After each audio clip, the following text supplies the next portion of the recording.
What these people are like, what are you missing? What world do you live in? You can't just fuck with people and think that it's not coming back to you. You can't do that. Or you can act surprised, but it's like the energy you put out comes back. Oh my God. I can't have it both ways. I can't just say that like both are terrible. I got to pick a side. I'm not doing that. So look at this real quick. I want to show y'all this quick little short of Candace Owens. And it's actually one that I posted. That's why you see me at the bottom corner. I remixed it. But listen to this. Many listeners from around the world who don't quite understand the American healthcare system. And you might have been startled to see that some people were celebrating or glad that the CEO of a healthcare company was murdered, and in a very sadistic way, really. So let's just start with me trying to explain that emotion, which, just to be very clear, I do not share it. I will never condone murdering people, vigilante system, none of that. But it's important for you to know that America's healthcare system is in fact a drug cartel, okay? So you have this guy, Brian Thompson, okay? He was preparing to host... Hold on. She said America's healthcare system is a drug cartel. The company's annual healthcare conference. He was set to announce the company's hugely profitable $450 billion projected revenue for 2025, because they're just stealing from people who don't have money, who can't afford procedures. They're owing their healthcare companies because they suddenly got sick. It is terrible. And here's the reality. When you understand that it's a drug cartel, you also have to accept that sometimes in drug cartels, people get murdered. Just like... I don't know if y'all caught the end of it. You also have to accept that in drug cartels, people get murdered. So if you want to benefit, and this is why I say chickens coming home to roost, people may think that that's insensitive. I'm just an energy person. If I put out a bad energy, I fully expect bad energy to come back. If I put out good energy, I actually expect good energy to come back.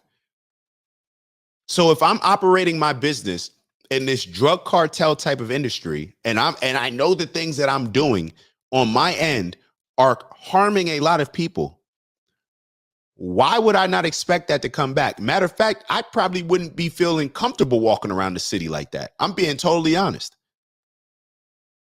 I wouldn't feel comfortable. I'd probably be feeling how a lot of other insurance company CEOs are feeling at this point. But I would have been feeling that beforehand. But that just goes to the point that we made earlier, even with Charlemagne. And people are out of touch. These elites are out of touch. They're out of touch. When you're so far up, it reminds me of, how should I bring this up?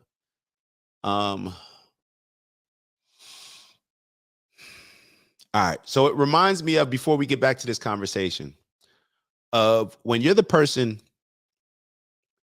maybe from your town where you may be seen as successful, where you got a little money in your pocket. Should I get into this?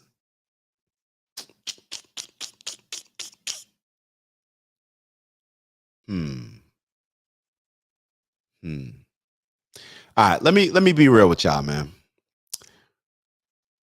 When I'm in Miami, I think about me posting I'm in Miami. And this came out where I believe, and I'm going to connect a few dots here before we get back to that video.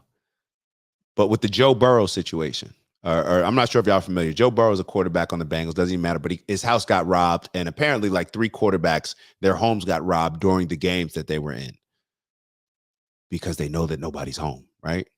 So when I'm in Miami, or really only in Miami, I always think about, damn, I'm posting that I'm in Miami.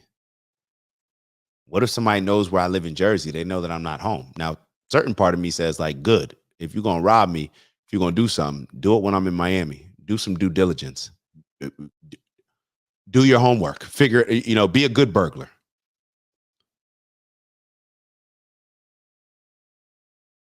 Part of me is always worried about that. So for me, and the only point that I'm making is that maybe that's paranoia, but especially especially, let me not put my name in it, but let's say that you live in two different places and your family, or let's say you live in one place and you know where your family, people may know where you and your family live. Let's say you go on vacation or you go on a work trip where it's just you traveling and you're posting on Instagram like, hey, I'm at the work conference. If somebody wants to do harm to you based on some of the energy that you may have put out, based on maybe not any energy that you put out, but if somebody just may want to do something to you or somebody may want to, whatever. The way I think, I'm like, damn, am I putting people at risk who are not with me? Am I putting this information out and being like, making them a little bit more vulnerable to a situation occurring? Because I'm supposed to be the protector, right? So if the protector's not there, then is that more of a vulnerable situation? I should ask my dad about this, because when my dad had the car dealership, he would stay certain nights in Pennsylvania. This is when he used to own a car dealership, and it was in Pennsylvania. So certain nights he used to stay out there. I'm going to ask him, and I already know the answer, but I know that there was a certain level of vulnerability that he felt with him not being home with my mom and my brother and I know that. That's how men think. That's how protectors think. So I know I'm kind of going a bunch of different ways. I'm going to bring it back. Let me actually bring this on the screen just so I know that I'll bring it back. But my point is that I'm well aware of the energy that I put out, because there's certain energy that I don't want to put out, that I don't want coming back to me, especially if it's going to impact not just me, but perhaps could impact others around me. So I couldn't just work as a CEO of United Healthcare and not know that there's a lot of people that I'm pissing off on a daily basis. Let's just put that out there. Not to say that it justifies it. Like I said, both things are terrible. Suffer and in some cases die because of lack of health care. So should they all be killed then? Should they all be killed, these healthcare executives? Would that make you even more joyful? No, that would not. But why not? And, why are you laughing? I think because it wouldn't fix the You seem system. to find the whole thing hilarious. I find your question funny. A bloke's been murdered in the street. I don't find it funny at all. I don't find it funny that tens of thousands of Americans die every year, and because they are denied life-saving healthcare from people like the CEO. Now, I want to fix the system. You're right. We shouldn't be going around shooting each other with vigilante justice. No. I think that it is a good thing that this murder has led to America, or really the media elites and politicians in this country paying attention to this issue for the first time. You mentioned you couldn't understand why somebody would feel this reaction when they watched a CEO die. It's because you have not dealt, it sounds like, with the American healthcare system in the way that millions of other Americans have. I've dealt with the healthcare system. Pierce is out of touch, and I was going to hold my opinion on this. Pierce is doing too much, and he's trying to create this gotcha moment with her, this viral moment. This is just my opinion. Pierce, you have no idea. For you to not understand how people can be feeling this type of way, you don't understand how people think. Pierce is sitting here. I don't understand how anybody could not feel anything but empathy for this type of situation. Pierce, that just shows that you don't live in this country. You don't understand what's going on with the healthcare system. You don't get how people really feel. In various ways in America. I don't think it's perfect by any means, but the idea that I would view it as something... Have you been denied life saving? Hang on. The idea that I would view it as something joyful, that a man has been, just a healthcare executive, has been executed in the street, I find completely bizarre. Let me bring in Tommy here. Yeah. Tommy, I keep being told... Hang on, Taylor, I'll come back to you. Okay, don't say I'm joyful. I said you said you were feeling joyful. Yeah, I take that back. Joyful is the wrong word, Piers. You think? I said, as I clarified, you think? Yeah. You think joyful is the wrong word?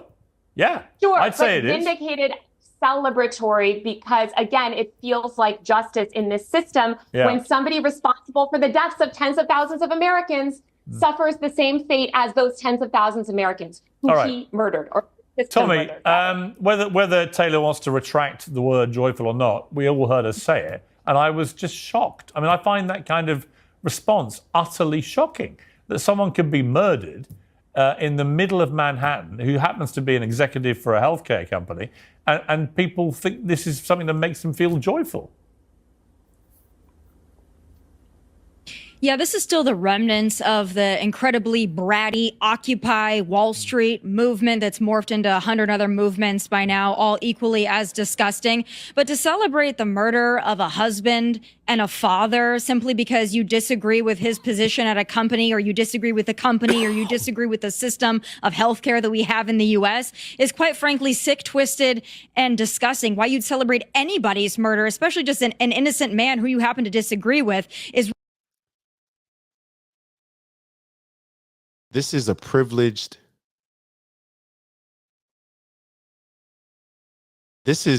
I was going to say, this is white privilege.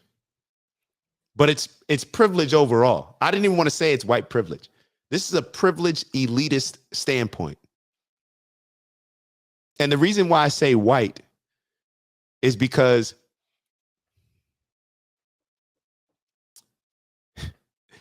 I want y'all to go back and listen to the last thing healthcare she that we said. have in the U.S. is quite frankly sick, twisted, and with as discussed, Wall Street movement that's morphed into 100 other movements by now, all equally as disgusting.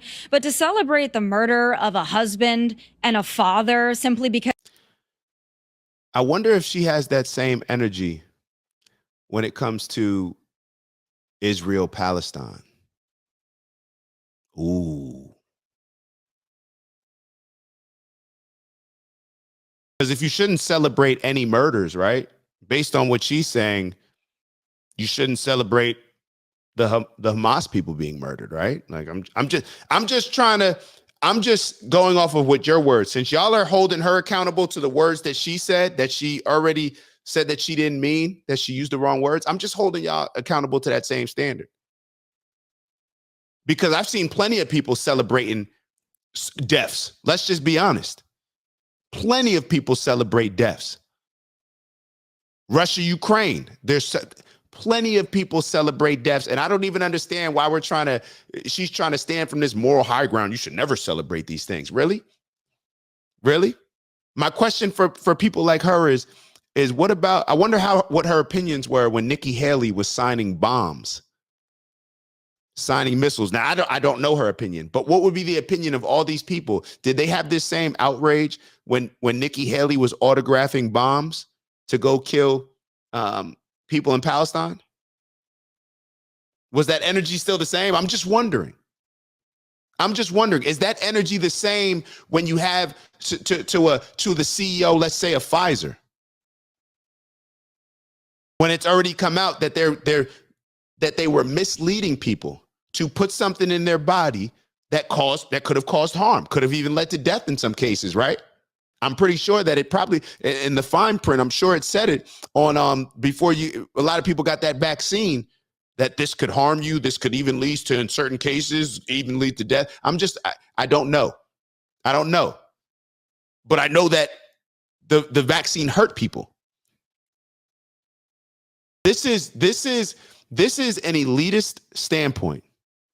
An elitist standpoint and a disconnected standpoint. How you don't understand how people could have this mindset. I'm not saying I agree with it, but I totally understand how people could be even to the point of celebrating this. I don't agree with it, but I understand it. But this is the privileged standpoint that she does not understand, because she's so disconnected, so high up, she doesn't even get it. She doesn't even understand how working class people, she's never felt that pain. She's never felt the pain of perhaps losing a loved one because the insurance company that you've been paying into your entire life, maybe that they decide, nah, we're not covering that. I'm not saying that it's justified. I just don't understand what these people are like. What are you missing? What world do you live in? You can't just with people and think that it's not coming back to you. You can't do that. Or you can act surprised, but it's like the energy you put out comes back. Let's keep going with this. Let's keep going. Ew, ew, it's Dak. Just want to thank you for checking out our video and visiting the OG Network. If you enjoyed the video, please make sure that you give us a like. And if you're looking to join a community of inspired individuals striving for purposeful abundance, subscribe. And if you're feeling real generous, share the video with some friends and family. All right, I'll see y'all soon. Ew.